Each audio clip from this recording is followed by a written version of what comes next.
The Caleb just started recording right now. All right, you're at the front of this video. Cool. So this evening, what we're going to be going through and doing is working on the two characters within this Illustrator file. I feel like we've got the grass pretty much in there. It's done. It's doing its work. Likely there will be some little tweaks and polish that I do in maybe Photoshop right at the very end of this thing, but we are working our way through Adobe Illustrator. And I think that this video is a great chance to be able to talk about some of the good, the bad, and the not so good with Adobe Illustrator.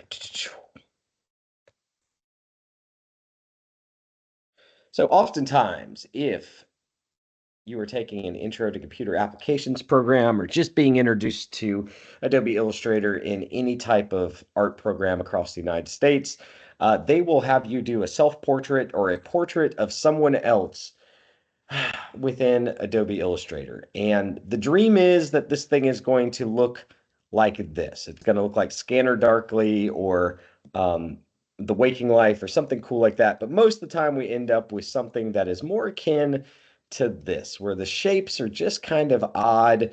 There's not really a strong shape language that's going on here. The shading isn't good. The nose isn't really that well defined. Like, there's just some weird funkiness that's going on. It doesn't look this cool. So what's making this one look so cool and work is the shape language within the character's face. So each one of her eyebrows, the shapes within her hair, um, the way the shading is happening around the right-hand side of her face, it's all interesting shapes. If I, zoomed in on something, blew it up, made it a big abstract, modernist painting, it would work because the shapes have interest to them. That's where these portraits kind of fall off, man. Poor thing. Um, this person will draw a realistic vector portrait using Adobe Illustrator for $10, and you can give that to your mom for Mother's Day. So one of the things I want to recommend and that I'm looking for as I start to do my two character renderings, even though I don't have the faces within them, is that I'm looking for something that is graphically interesting and stylized. When you're doing characters within Adobe Illustrator, that is going to be your best path forward, right? This one looks really neat. It's got a limited color palette. Good shape language, again, is what we're appreciating here. It's really the shape within the forehead and around the cheeks that are making this thing so interesting and actually work. That's a cool shape.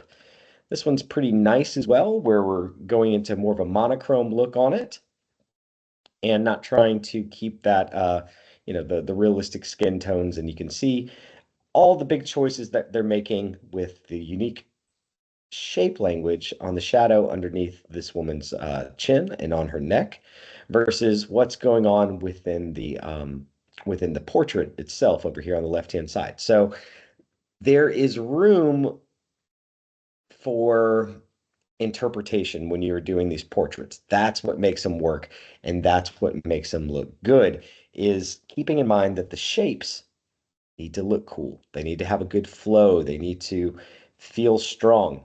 So that's what I'm really trying to do as I open up my own Illustrator file and I start the rendering on these two characters this evening. Now, I haven't drawn hundreds of cowboys or cow gals, Annie Oakleys, within my life. Haven't really done that many horses. There are some people out there, just like the beach painters and water painters that specialize in horses.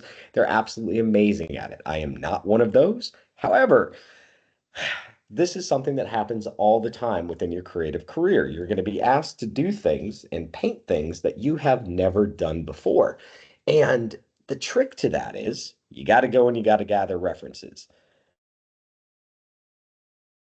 So for myself, I know what a horse looks like.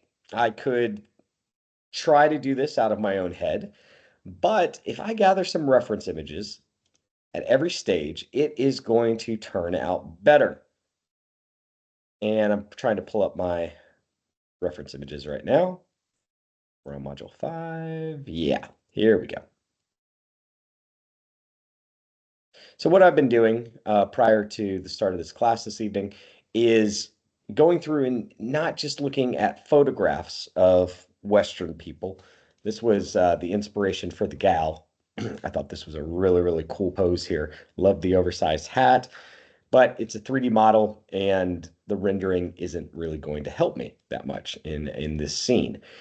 So what I needed to do was go online and find some stylized cowboys and cowgals that work within the style that I've already established. I think that this one is absolutely gorgeous. It works with the chunky and impressionistic approach that I'm taking with the mountains and the grasslands within the scene already. And this, these squares, the brush strokes that are happening within this thing, and all the layering of the colors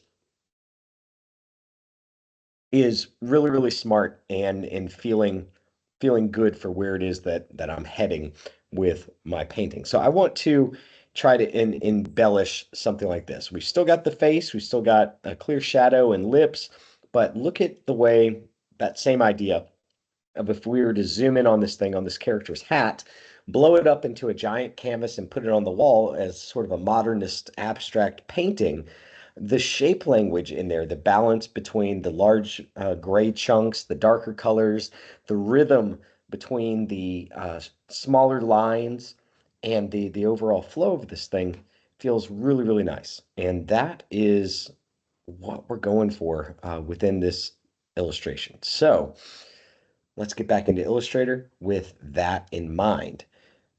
Which one to start on, left or right? Let's go with the gal and see what we can accomplish and get done with her. So I'm gonna go ahead and lock out all my other layers. You got her entire coat on one layer, and just like everything, we're gonna start working our way forward. So I think I've got yeah, her sketch, which will be useful for us because there's some other details on this hat and within the jacket that I want to make sure to include. But for right now, it's not really the most important thing. So we're just going to drop that opacity way down. Hit B, there it is. Opacity lower. All right, so now we can barely see it there. That's good. That's where we want it at. Lock it, and we've got a new layer created. So with some of the other videos that I've been creating within Photoshop within this series for electronic illustration, there's a process that I always harp on and talk to you guys about, and that is going from the blocking of the shapes. So we've got our shapes blocked with all the brown on her jacket. And then from there, the next step is to go into the shadow pass. So you're going to do a first shadow pass. You don't want this to be your, super blacks. Always save those for the very end. But we want to do a shadow pass on this character to help us start defining the shapes and the colors that are going on within this. We're going to learn a lot about how this character is going to be rendered from the shadow pass. And from there, you go into the highlights and you've got 85% of these characters done, even with something that's as stylized as that reference image we were looking at a moment ago. If we take it with this approach, I think we can get something good here. Now, keep in mind as well, I've got a lot of paths forward for how I can put the lighting on this character. And I've been thinking about this a lot. And what I want to try and do is hide a lot of this character within within the shadows. I don't want to get stuck having to render this gal, her entire body. It's going to be sort of backlit, but what I'm seeing here is sort of around the nape of her back, moving through here, all shadowed, and then we start to see a little bit of highlight that actually occurs up around the top of her shoulders and around so that we're pulling the viewer's attention up to her face and into her hair but I want a lot of this stuff to be really, really shaded. The same thing is going to happen with the character on the left-hand side. We're going to do a similar rendering approach where a lot of this horse is going to be in shadow and just sort of the upper top of this character, just like the mountains that are getting just the bright highlights in the pink at the very top of them. I want there to be an echo between the way that these people are being rendered and their environment so that they feel, somewhat connected to it. I think that's the idea that I'm trying to get across and go for here. So for colors, got my trusty reference image over here, and I picked this brown that's on the horse. And as we start to zoom in on it, you can see there's a few other hues within here. We've got some ultra blacks, a little bit of purples, some blues and things like that. But I want to make sure that my colors on this rendering, this shadow pass, are somewhat related to the rest of the scene. So within this shot right now, I can look over here and I've got this super dark green color. Double click on it. Just, yeah, green, yellow, just about into the black, really lacking a lot of saturation. And I think that's a good one for me to go in and start with this shadow pass. I can always change this color up later on, but yeah, let's look at how this thing's going to work. So, like I said, I've got a good idea in my head already about how I want this shading to happen. And the first thing that I'm doing is I'm just going through and I'm blocking in the shapes on this character. This is also my opportunity to start. Let me zoom in a little bit more to define some of the form on this as well. So we've got a lot that we just accomplished with that first little bit. Let's make a shadow. If you click on the end of one of the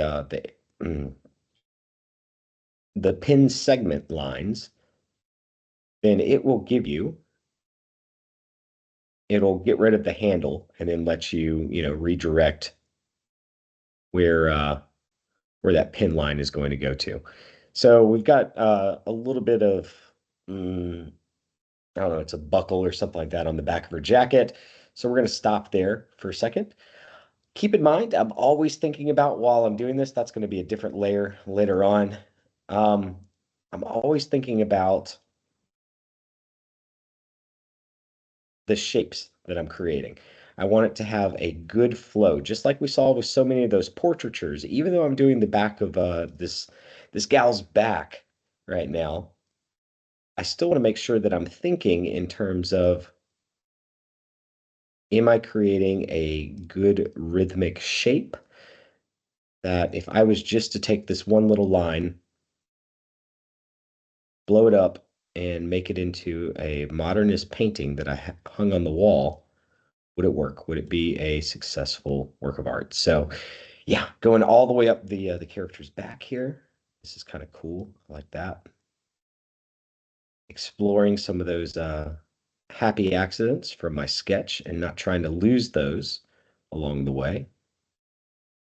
Given just enough room if I want to create some strong rim lighting in this somewhere along the way. And then we've got this piece that's hanging down. Like it's got a little bit of a ripple there. Let's not lose that. Again, clicking on the end of my pinpoint to get rid of the handle so that I can make something that's a little bit more straight. There we go. We've got, let's see here, some other ripples that are happening within the jacket. And this is a big first shape, right, that I'm creating right now. This is me just really, really committing to trying to say, okay, yeah, we're going to go through and we're going to shade a lot of this character. We'll have a deeper shadow pass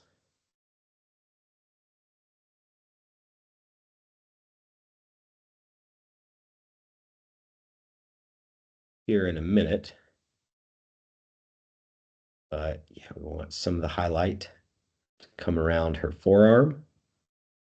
So thinking in terms of the shadows, there it is. This whole little section here, let's go ahead and commit to making it shaded. Illustrator over the years has gotten a little bit more sticky when it comes to where the points land. I think there's probably still a magnet icon in there somewhere, but they've turned it on automatically now, and that helps a lot to be able to quickly trace over some of this stuff. All right, there we go. And getting that classic rim lighting going in on her. And let's drop it down here. This is all going to become dark as we move on down. And we made it. All right. That was pretty tight with the way that I was working. I wasn't working as loose as I do with and as far back when I'm working in Photoshop initially, but I wanted to make sure that these shapes feel strong on the character's back. So next up, we've got the backside of her arm to go through and correct. So I know, let's get in a little bit tighter here. We're going to start at the bottom.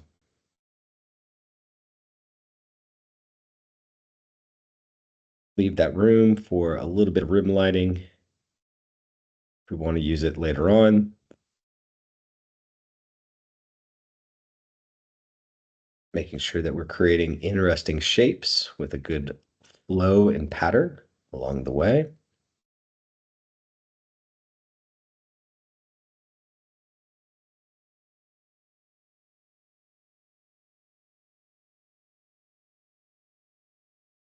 Oops, let's get this one going right up into her armpit. Get rid of that handle. There we go, straight.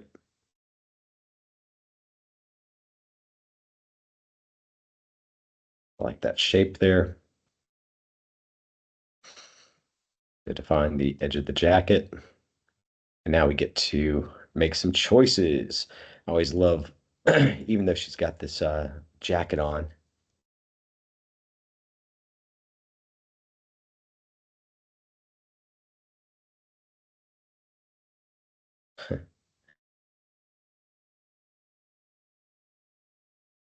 yeah, so I think that'll work well for a bright area on her. Definitely around the elbow here. And then, like I said, we want to make sure that some of this other stuff becomes a lot more shaded. We want the top of her to be bright and the lower portion not to be. So that's a pretty good shape on the character's arm. I don't know if you guys can see it, if there's enough high enough contrast. And when we zoom back, it's visually interesting. And that's what I'm looking for with each one of these shadows that I create, is to make sure that it has a unique, fascinating rhythm to it between the straights, the curves, the thick parts, the little parts. And just by blocking in this initial shadow pass, we're doing it rather quickly. This is going to help us define an awful lot on this painting. So we've got some shadow going on right up underneath the gun. It's also an opportunity to be able to create some more little ripples within the clothing. I think this is an interesting shape that came out in the sketch, so I don't want to lose that. Keep that little dent there. This is a really nice curve. Pretty cool shape. So keep in mind, I got through that grassland and a lot of this painting without ever having to really go through and be this minute with the shapes that I'm creating, right? Let me just zoom out again. So all this stuff over here, I didn't sit there and create every one of these shapes. I used the grunge brush and just kept on layering and changing them and scaling them. And if I had tried to go through and draw every one of these little tiny things, I would have lost my mind. I could have spent 3 years trying to create every one of those little bits within Adobe Illustrator. Not worth it. That was the fastest approach. And on the second pass, after we define these big blocked shaped areas, I'm going to use the same approach to get us into something that feels like this. So there's going to be a lot of this stuff and this layering that I do with other colors within the shadow region on the character. That should look pretty neat once it's actually done. Hope that makes sense. So the reason why this is working, all right, again, we want some really good, this is an important one right here, shading happening on the character. Get the top of the collar, let's make a ripple here underneath her hair.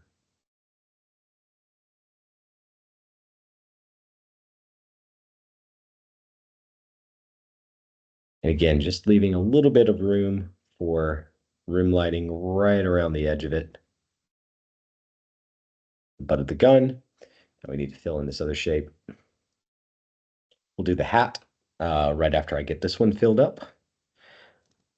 Yeah, defining the hat is going to help us a lot. And this is going to look pretty cool, I hope, once we turn off this the sketch over the top of it and we can see what the colors actually are.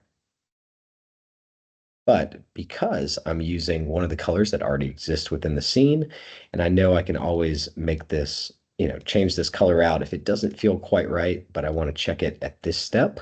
If it feels dark enough, if it's blending too much into the landscape, then we might end up doing something else. All right, so this part's cool. We get to do the hat next. So, like I said, we want a big highlight that's going on with this character, but we still need to define the shape of the hat. So, where the light isn't going to hit, let's start right up over here. That's kind of cool. And we want that highlight to move around the hat in a pretty big way. So let's make it sweeping, and we need it to be pretty close to the edge of the character's head.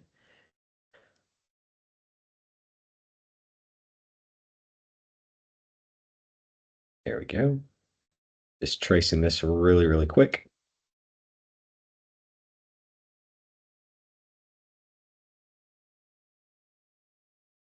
Wow, mouse art.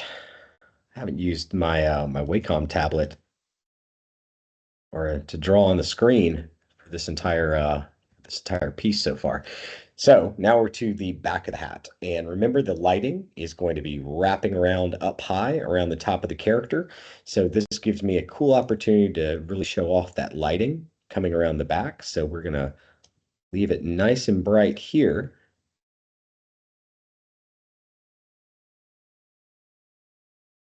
I think that feels interesting. And yeah, let's go ahead and use that same rim lighting technique, only front part, head in the foreground. There we go. Just a little bit of a line. That's pretty cool. I like those wrinkles that are in the hat right there. So let's leave those in.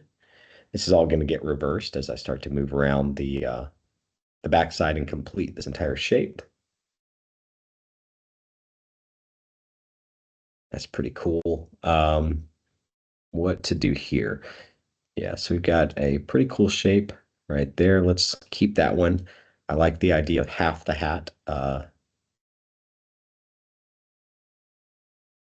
being kind of shaded. Let's open this up so it becomes more unique. And we want what you call it? Uh-oh. Yeah, it's all the same shape. Good. We're right. Is it? Nope. We want this one and this one. Yeah, they need to be connected.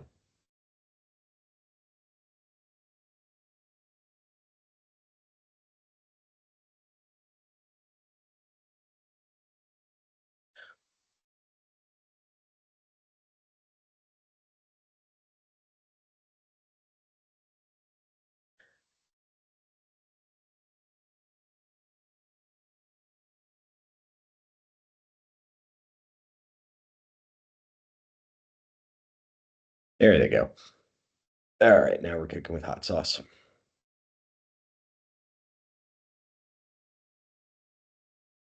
I like that shadow that's kind of happening there.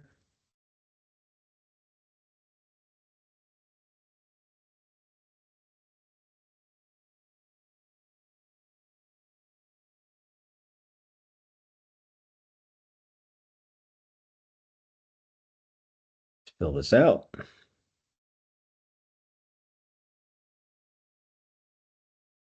There we go. All right. That feels pretty good for a first pass on this character. Let's turn off that sketch over the top just to see how things are coming. Ooh, all right. Nice. So some big decisions made on the character. Let's turn off that shadow pass just to see how much weight this first shadow pass is carrying. So without that, we've got a whole bunch of brown, and you can see how dramatically that changes the entire look and feel of our character. I dig it. All right, that's working good for me. Next up, I think it's time to go in and I could do the highlight pass now, but what I want to do is keep working those shadows because I think the most of the highlights are going to end up being within the same style as what I'm going to do with the second shadow pass. I've also got that hair that I'm kind of staring down that's going to be it's going to be a lot. I think I can just keep on layering up on the character's hair. It might be easier to make all the hair darker. I don't know. I don't know how we're going to do this. I think that'll be more useful for you guys to see me do the hair next. Now that we're warmed up here. All right, so let's create a new layer over the top of it. And first thing I'm going to do is I'm going to copy that hair because I've got so many strands within this shot. Let's lock that out. So many different strands of hair that I created. I'm going to paste them on a new layer so that we're doing sort of non-destructive editing. And now let's go in here and I'm going to take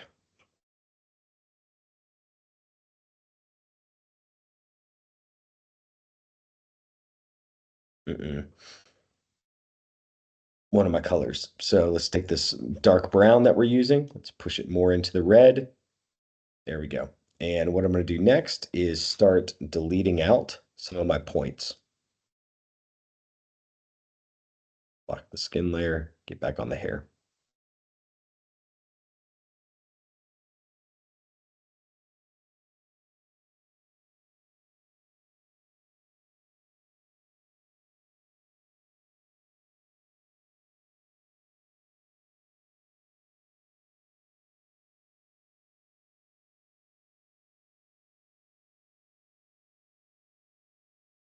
Okay, that's a little weird. I don't know why I see. There it goes. Cool. So now we're in a pretty good position to start painting forward on that hair. I'll likely do a similar thing here. Just start moving some of these points.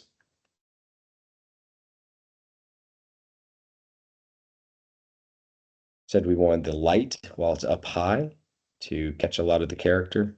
So this one definitely can go away.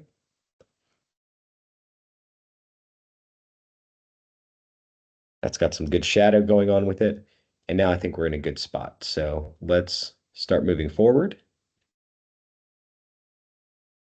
Get my piece selected and yeah, start moving forward from there. Come on now.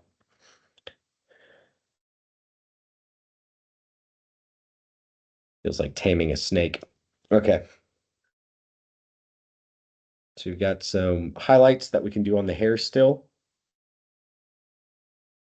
but we want to keep in mind that same idea of creating interesting shapes and forms. Uh, I don't know why it's sort of brushed back like that, but let's go with it.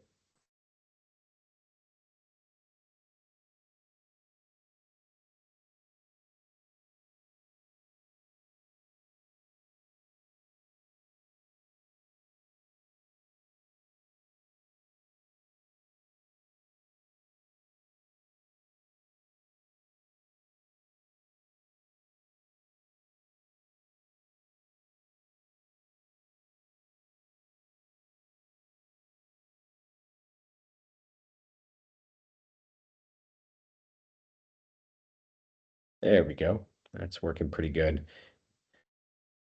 So we'll do some more sweeps like this. There's a lot of lines that I've created. There we go.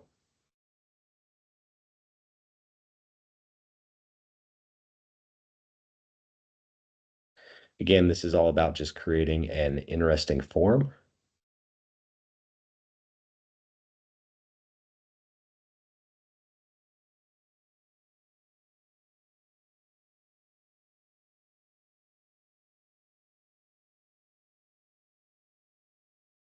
I just about got this thing completed. So let's finish that first one here. Okay,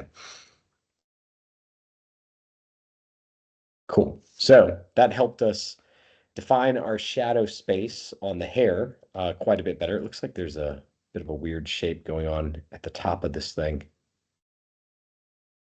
Yeah, look at all that. Okay, so something funky happened here. There it is. I don't know what that was. All right, so there we go. Now we've got a first quick shadow pass on the hair. It's starting to give us some kind of information, some kind of framework to be able to work forward with.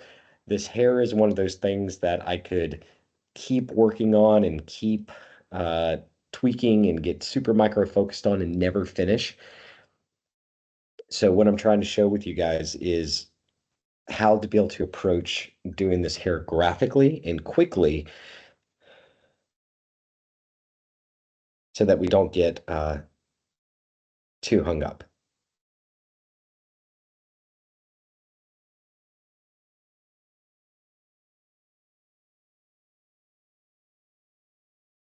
Okay, so that's looking pretty good for me for a just a quick first pass on the character's hair. Next thing that I want to define now is the skin. We've also got the rifle that the character is holding. She's got a big old paw. That is a giant hand. That could probably be scaled down a little bit. I mean, it's almost like a Mickey Mouse sized, like white glove looking hand. Whatever. Let's keep pushing forward. So with the skin here, I want to pick. This is trying to give me a gradient. I don't want a gradient. There we go. Now I've got the orange color from the background. I think that's a good first pass on the character's skin. Which layer has got the hands? All right. So let's go in here. Same thing, non-destructive editing. So I've got my first layer, and I'm just going to create a new layer for the shadow pass within this. And this will give me the opportunity to be able to define the character's face, cheekbones, all that good stuff. Even though this is going to be hitting a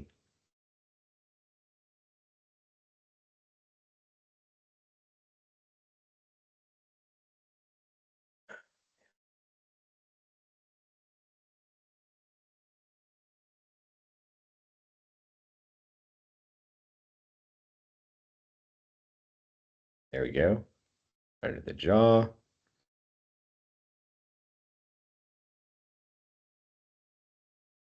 And we want a lot of this to be pretty shaded.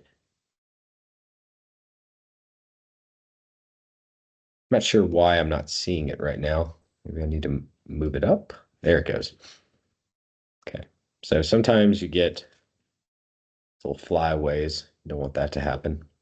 Don't panic. You just need to close your spot. And this is an important one, right? So right now, that little dangler isn't looking too good. We want to refine our shape just a little bit better and make sure that it feels unique and interesting and well thought through to some degree.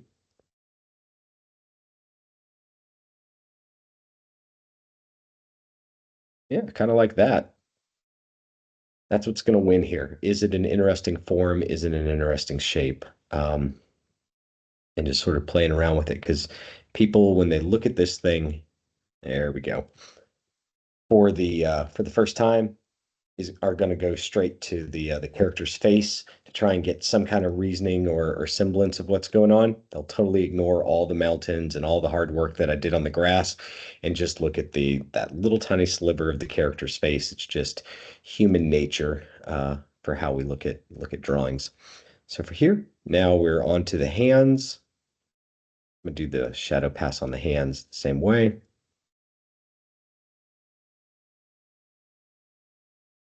Probably a deeper shadow pass that I need to create here. Oops.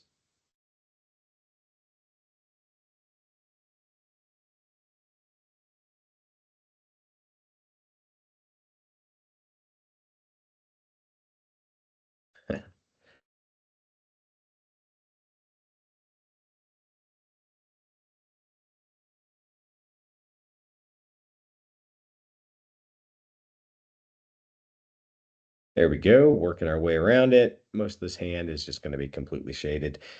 Again, leaving a little bit of room for the rim light. This is starting to feel like this is one of those that could use a gradient on it. It's a little bit messy. It's not quite as clean as I'd like for it to be around the hands on the character right now. I think this is kind of a boring shape right here, and there's probably some more room to play around and make it a little stronger. There we go. Yeah, not the prettiest hands within Adobe Illustrator at all. But it's starting to work with the shadows and the highlights that we're looking at. And I think doing the face and doing the hair has put us in a good position now to go in and actually start adding some of that highlight. I do need to do a lot of details on the gun. Same principle applies when I'm doing the rifle here, is I want to make sure that visually it looks cool. It that yes, I could sit there and look at, 150 photos of like Smith and Wessons or something like that, but this is a painting. And what comes first here is not trying to make an ultra realistic rifle, but rather something that stylistically works with the rest of the painting. I think that's a really important lesson to keep in mind when you're doing this stuff. Is like it's not always about when you're younger and you're in high school, for myself anyways, I was copying a lot of pictures out of magazines and trying to go for photorealism. And I could do that. I could make a super realistic looking gun here, but the most important part is that okay, that it needs to work within the context of the rest of the painting. Within my original sketch, there's supposed to be a windmill and a little house directly in front of the gal as well. So at some point in the future, I need to add that into this shot also. But for the sake of this video, now I want to go in and I want to start creating my highlight pass just so you all can see it. So we've got our brown here. Let's see if there is a brighter brown that I've used anywhere else within the scene. Ah, there, that's a good bright one.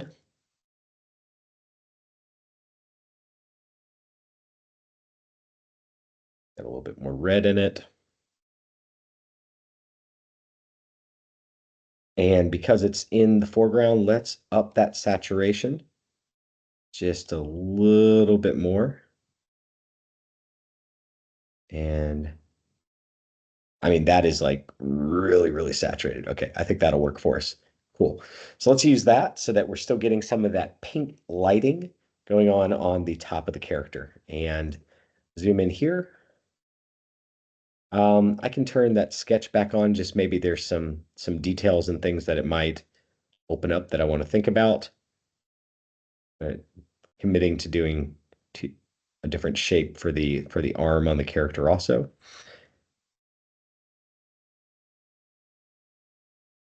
And I guess that's the benefit of working within Adobe Illustrator is it really does force you. Sometimes it helps to zoom out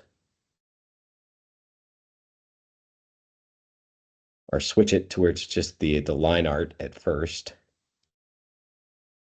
Okay, so we know that we want that line to start right around the elbow here is where I envision the highlight beginning and then sort of creeping up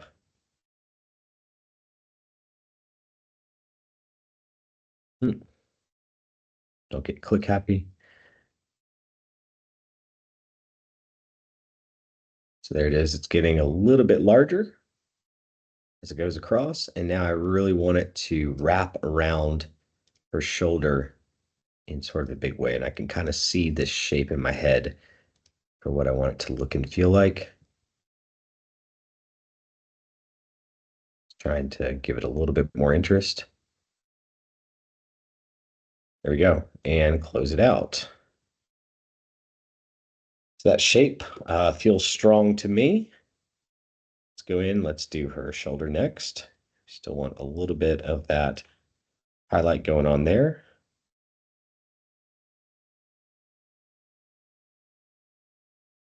Let it taper off.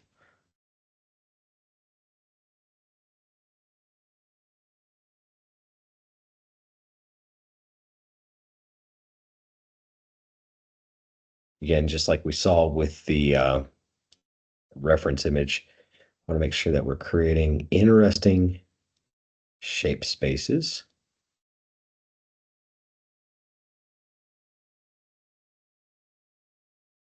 That'll get me there. All right, that feels pretty good. Now you can see where I'm heading with this thing. All right, looking pretty cool. All right. I like the chips that are going on within that highlight. Make sure that on the edge here, get this thing nice and highlighted. So we're not really going to make it all the way to the rim. And I'm going to switch this.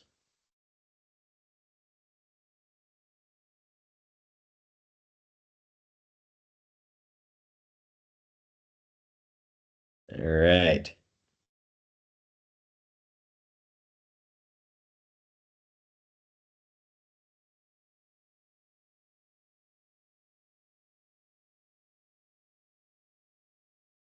Cool.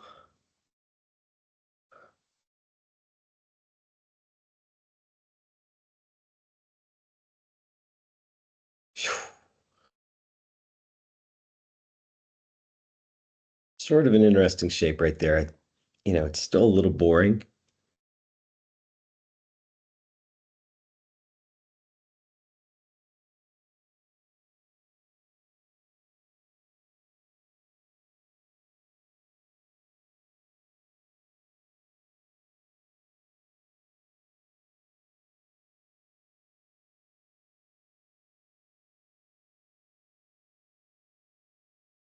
There we go. I think the hat is going to help sell this as well. Nice and bright around the edge here.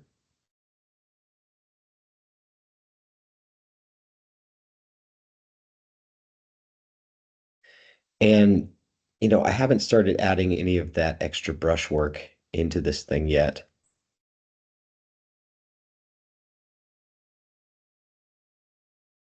Switch it.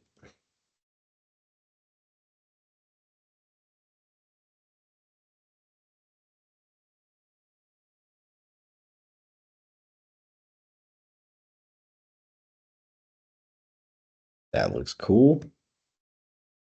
Carmen Sandiego. Heck yeah. Looking pretty nice. Now we've got the top of the hat to do. I think I can turn my sketch off now. Here it is. Go away. Yeah, now we're starting to get something really nice and clean looking here.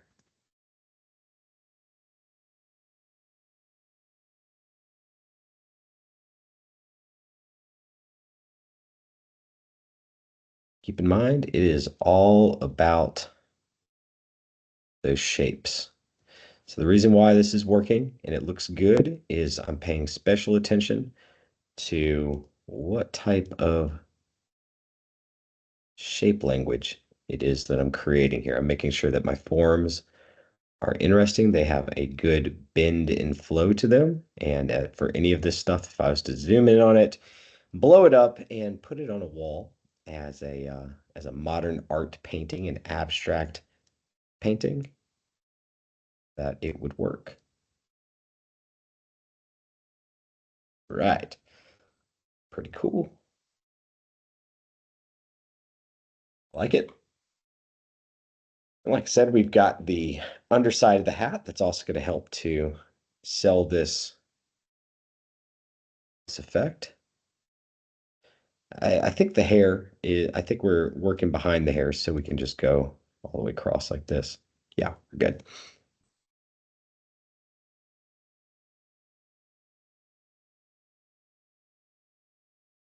This is a spot where probably a soft gradient can exist to be able to sell that look and that feel.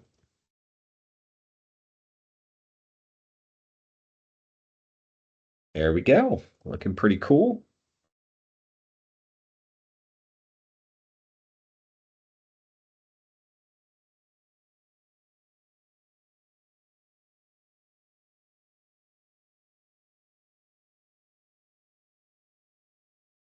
Sometimes you get little runaway tags like this. Again, just need to delete out that stuff. There you go. That's working nicely for me. Uh, we've got the inside of her right arm right here, which I want to get just a little bit of a highlight on it.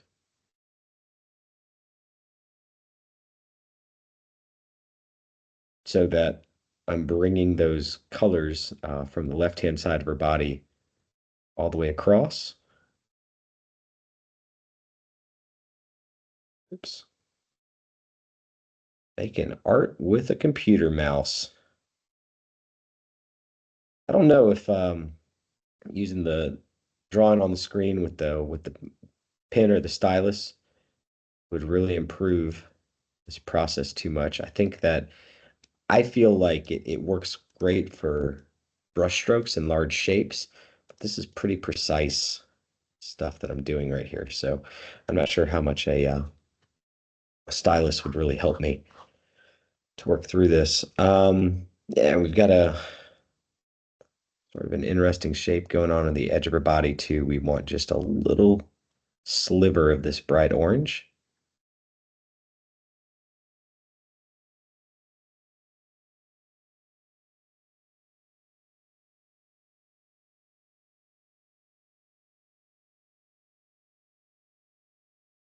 Make one more little tiny shape here just to help it dissipate a little bit nicer.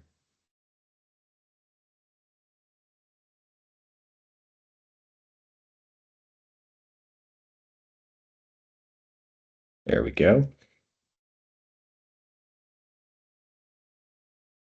And that is looking a lot like Carmen Sandiego all the way. But there we go. We've got a pretty good pass on this character so far. I think we're at a good spot to break for now. Likely after this, I'm going to detail out the firearm a little bit, and then start working in through some of the shadows to figure out what the heck is going on with that. Because I have to figure out how to be able to get those chunky brush strokes in on this character before I start on my cowboy, because the horse is going to be very important and highly rendered with those chunky shapes as well to make him blend in with the rest of the piece. But I think that is a pretty cool rendering, and it's really fun to figure this out and how it works with the lighting. I think that this is helping to enforce the atmospheric perspective because I am using a similar pink to what we have within the background. However, it has got more saturation and it's a little bit more electric, a little bit more acidic there within the foreground. So it's helping to bring her forward and push those mountains further back within the shot. Yeah, thanks for checking this out. Hope this was useful for you guys and gave you some good things to think about as you approach characters within Adobe Illustrator.